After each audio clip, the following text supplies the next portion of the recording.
Are you one of the homeopathic student जिसे कई बार doubt आता है यार ये थेरप्स कैसे लिखने हैं, स्पेशली अगर आप थर्ड ईयर में हो या फोर्थ ईयर में हो. Okay, then this video is for you if you are someone who is confuse absolutely with therap writing.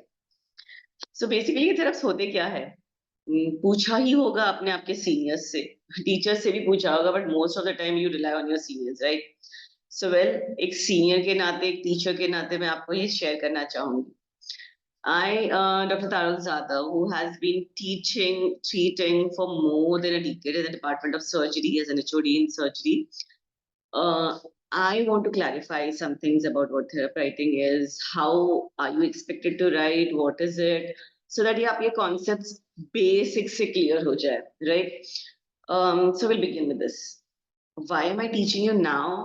Well, for the only reason because ये आपको आगे प्रैक्टिस में भी उतना ही काम आने वाले हैं, ना कि जस्ट पेपर राइटिंग में. और अगर फंडास क्लियर हो जाते हैं मेरे हिसाब से, तो आप थर्ड ईयर से ही पेशेंट्स ट्रीट करना चालू कर सकते हो. And that's very exciting, right? अक्सर ये देखा गया है कि बच्चों को मटीरिया मेडिका बहुत ओवरवेलमिंग लगता है पढ़ने के लिए, समझने के लिए. एंड बिकॉज मटीरिया मेडिका के ड्रग्स बहुत ओवरवेलमिंग, कंफ्यूजिंग लग जाते हैं, theraps is the most neglected aspect. And पूरी तरह से फिर आप ना सर्जरी प्रॉपर या गायनेक प्रॉपर पे डिपेंड करोगे to score marks. That's fine, because आप मगिंग करोगे, वो भी लास्ट. मगिंग क्यों? Because obviously surgery such a vast subject. मतलब जनरल सर्जरी है, systemic surgery, dental, ENT, ophthal, ortho, ये सब कैसे होगा लास्ट एक दो महीने में? नॉट प्रैक्टिकली पॉसिबल ना. सो बेसिकली रेगुलरली पढ़ना तो जरूरी है, एंड थेरप्स लास्ट मिनट पे करने चाहते हो तो वो तो डेफिनेटली नहीं होने वाला है. सो अगर आपकी एग्जाम कल परसों नहीं है या कुछ दिनों में नहीं है, तो I guess these tips will help you. अगर है भी तो I hope it helps you, right? So well, basically ये समझ लो कि अगर आपने एमबीबीएस का करिकुलम देखा होगा तो उनको फार्मैक ऐसे एक सब्जेक्ट आता है, बराबर है? We do not have something like pharmac per se, but we have materia medica drugs in our armamentarium, right? So what are these materia medica? See, these are drugs basically which have been proved on healthy provers, and उनके symptoms जो है वो recorded है, and then you get a materia medica of that particular drug जिसका proving हुआ है. So then what is syrup?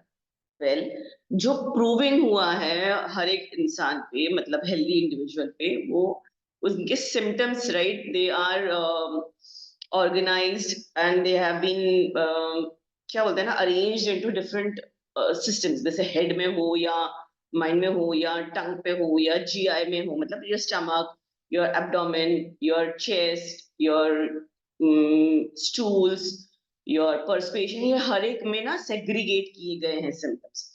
Now ये segregation करने के बाद उनको ये भी देखा गया है कि some drugs have specific affinity for some system. Say some will have reproductive system के लिए affinity, some will have just skin के लिए affinity, some will have respiratory system के लिए affinity, some will be predominant in GID, and some will be having multi systemic affinity, right? अभी ये multi systemic affinity में जो उन्होंने देखा है किस हद तक वो सिम्टम्स प्रोड्यूस कर सकते हैं.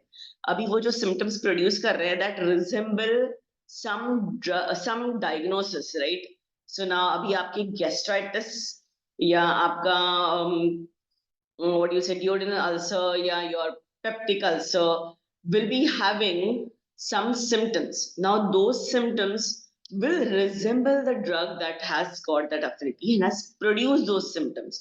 So अभी ऐसे कई सारे ड्रग्स है, तो ऐसे कई सारे ड्रग्स जिन्होंने वो पैंक्रेटाइटिस वाले सिम्टम्स निकाले हैं, जिन्होंने वो सोर लिम्ब ब्रूइज वाले, फॉल वाले, कंट्यूजन वाले सिम्टम्स निकाले हैं, या सम ड्रग्स जिन्होंने वो हेडेक वाले सिम्टम्स निकाले हैं, उनको इकट्ठा किया गया है.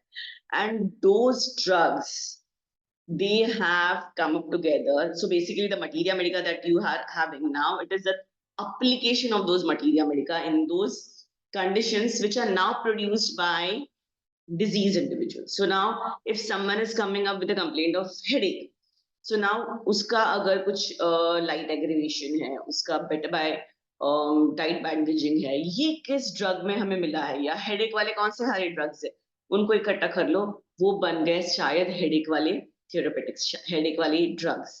कितने सारे ड्रग्स है जिनको अभी, suppose if someone has come up with loose motion, ये लूज मोशंस वाले कौन से ड्रग्स है जिनकी अफिनिटी, मतलब वो ड्रग्स जिनकी अफिनिटी जीआई सिस्टम को है, जो पॉसिबली लूज मोशंस प्रोड्यूस कर सकते हैं, तो उनको इकट्ठा कर लिया है 1 2 3 4 5 6, एंड दोज ड्रग्स में नाउ दे विल छाटिफाई अभी विच ड्रग इज हैविंग ये पेशेंट की जैसे totality, and that drug will be selected given to that particular person जो उसका सिमिलम बन जाता है, बराबर है।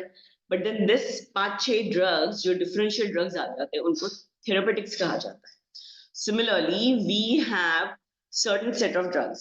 Like जैसे you have drugs which have affinity to arterial system, you have drugs which have affinity to venous system, you have drugs which have affinity to respiratory system, and you have specific drugs which have affinity to tonsils, producing pharyngitis. So वो सारे drugs इकट्ठा करके आपको उनका थेरेप्स लिखना होता है. So basically, it is the application of materia medica into a disease, into a diagnosis. Like समझ में आया? आई होप समझ में आया होगा. सो नाउ अगर आपको सर्जरी के कंडीशंस में ऐसे कई सारे टॉपिक्स मिलेंगे, राइट, जिनका आपको थेरेप्स पूछा जाता है. जहां तक मैं समझ पा रही हूँ, अक्सर आपके question paper pattern you will be having 5 markers, or some might be having 2 markers, some might be having MCQs, then you have 10 markers, and then you have 15 or 20 markers, or 5 7 8 markers ऐसे रहते हैं, depending, it varies from university to university. तो in these sections कई बार आपको पूछा जाता है, so like define shock, classify, and what are the homeopathic remedies for shock. What do you mean by this? So you have to write shock which you will be writing it बढ़िया से एकदम. You will classify also shock, but then जब management का समय आता है ना, अक्सर आप होम्योपैथिक ड्रग्स लिखने की जगह पे आप एलोपैथिक ड्रग्स लिख देते हो. Why? Because you get very confused. आपको समझ भी नहीं आता है क्या लिखना है. तो इट्स वेरी सिंपल नाउ. आपके फर्स्ट सेकंड थर्ड ईयर तक जितने सारे ड्रग्स आपने पढ़े हैं, ओके, अभी आप सपोज आर्सेनिक पढ़ रहे हो. आर्सेनिक पढ़ते वक्त देखो उसका अफिनिटी ऑर्गन्स क्या क्या मिलते हैं, बराबर है. I am just telling you this example, right.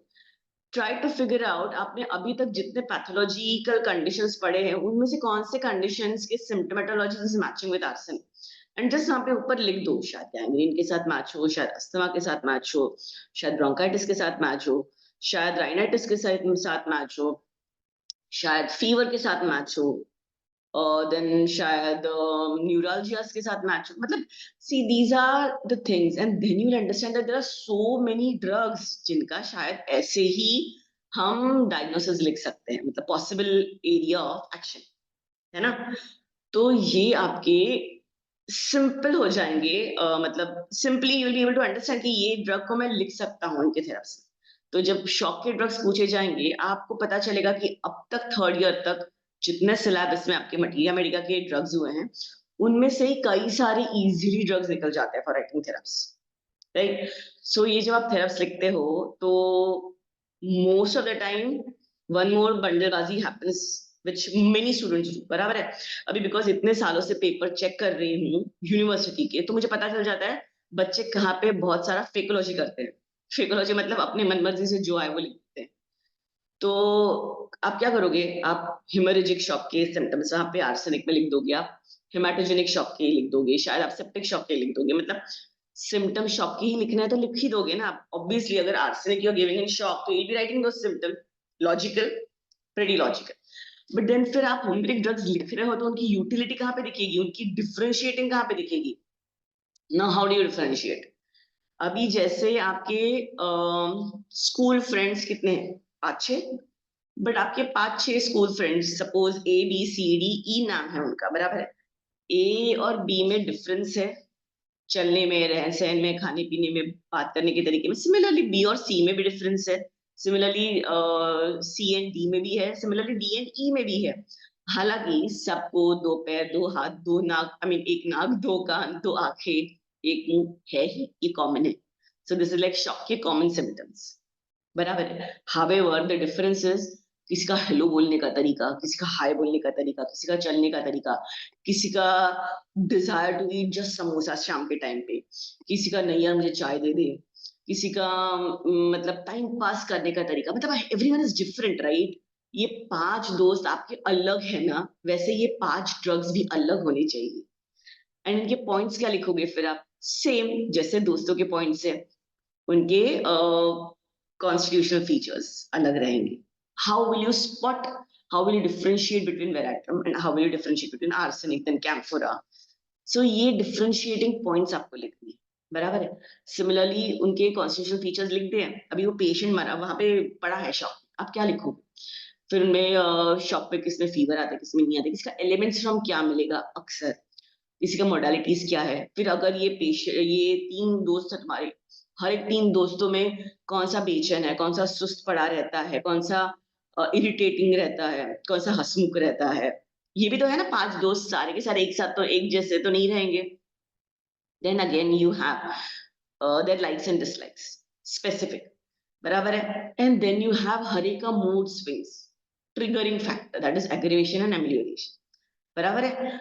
So ये एग्रीवेशन एंड एमिलियोरेशन पॉइंट्स आपको थेरप्स में लिखने हैं. मतलब आपने क्या लिखा अभी, कॉन्स्टिट्यूशनल फीचर्स लिख दिए, मतलब जो वो ड्रग को बनाता है, right. What is that drug, अगर ये specially for the bigger remedies, for the polycrest remedies, ये आपको ऐसे लिखना है, बराबर है. देन अगर उनकी साइड एफिनिटी कुछ है स्पेसिफिक तो, देन उनका एलिमेंट्स फ्रॉम कुछ है तो, मतलब जैसे छेड़खानी करने के बाद ये ट्रिगर हो जाता है, या इसको खाना वक्त पे ना मिलने के बाद ये ट्रिगर हो जाता है मेरा दोस्त, या इसको झूठ बोला तो ये ट्रिगर हो जाता है. I am telling you this examples. ये ड्रग्स में कुछ और आपको एलिमेंट्स फ्रॉम मिलेंगे, बराबर है.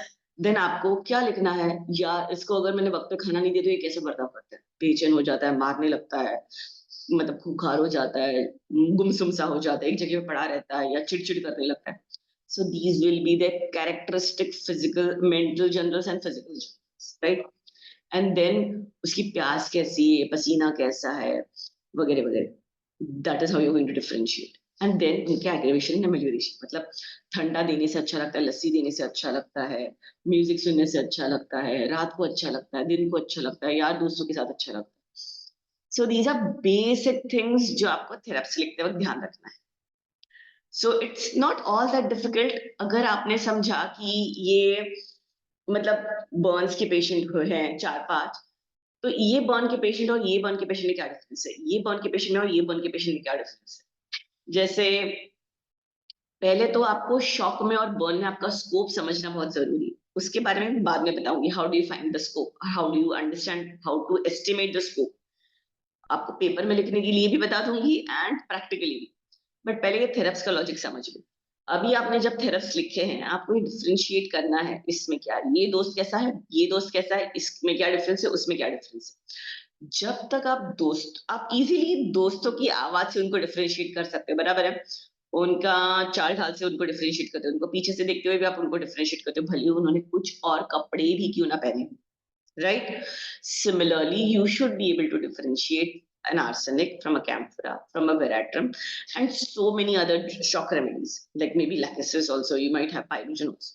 So you should be able to differentiate हर एक में उनका थर्मल्स क्या है, उनका क्या क्या है, उनके लाइक्स डिसलाइक्स क्या रहते हैं, कैसे रहते हैं. तो ये डिफरेंशिएटिंग करोगे तो ही वो पीक्यूआरएस सिम्टम्स बनेंगे. नहीं तो आप शॉक के सिम्टम्स ही इधर उधर कॉपी पेस्ट कर रहे हो तो मतलब नहीं बनता, फिर वो स्कोरिंग नहीं हो जाएगा. मैं यहाँ तक भी बता सकती हूँ कि अक्सर 15 मार्क का अगर आपका लॉन्ग क्वेश्चन है, तो if you have written very nicely, मतलब आपका प्रॉपर पार्ट एंड योर थेरप्स, स्कोरिंग आपका 13 से 14 तो आराम से हो जाता है, बशर्ते आपके हैंड राइटिंग अच्छे हो, लेजिबल हो, एंड आपने पॉइंट टू पॉइंट लिखा है, मतलब कथा नहीं है. पेपर कैसे लिखना है आगे बता दूंगी आपको, बट ये कथा नहीं लिखनी है. मतलब स्टोरी राइटिंग या ऐसे राइटिंग का कोई कंपटीशन नहीं होता है सर्जरी पेपर में. So don't just go ahead and fill your paper. Logically कम समय में आपको प्रॉपरली सब कुछ लिखना है, so that you are able to convey कि मुझे आता है, and the examiner feels yes, he और she has written the paper nicely. समझ में आया? आई होप ये थेरप्स का इतना सा हिंट आपको आगे काम आएगा, and you will work on this. थेरप्स कैसे लिखने हैं ये एक बार आप ट्राई करो. अगर नहीं समझ में आता है फिर भी do put your comments below and tell me कौन से थेरप्स है, कौन से टॉपिक के थेरप्स है जो आपको बहुत ज्यादा डिफिकल्ट लगता है या बहुत ज्यादा जरूरी लगते हैं. मैं सब थेरप्स तो एकदम से नहीं दे सकती हूँ, राइट. आपको अनलेस एंड अनटिल आप मुझे बोलो कौन से चाहिए आपको. So let me know, and also let me know कि ये आपको थेरप्स अभी समझा भी है कि नहीं, एंड यहाँ से आगे आप कैसे जाओगे, right. I hope this topic is now somewhat clear to you, and I'll expect to hear from you. अभी आगे आपको कौन सा टॉपिक चाहिए, क्या चाहिए? So put your comments below. Right? See you.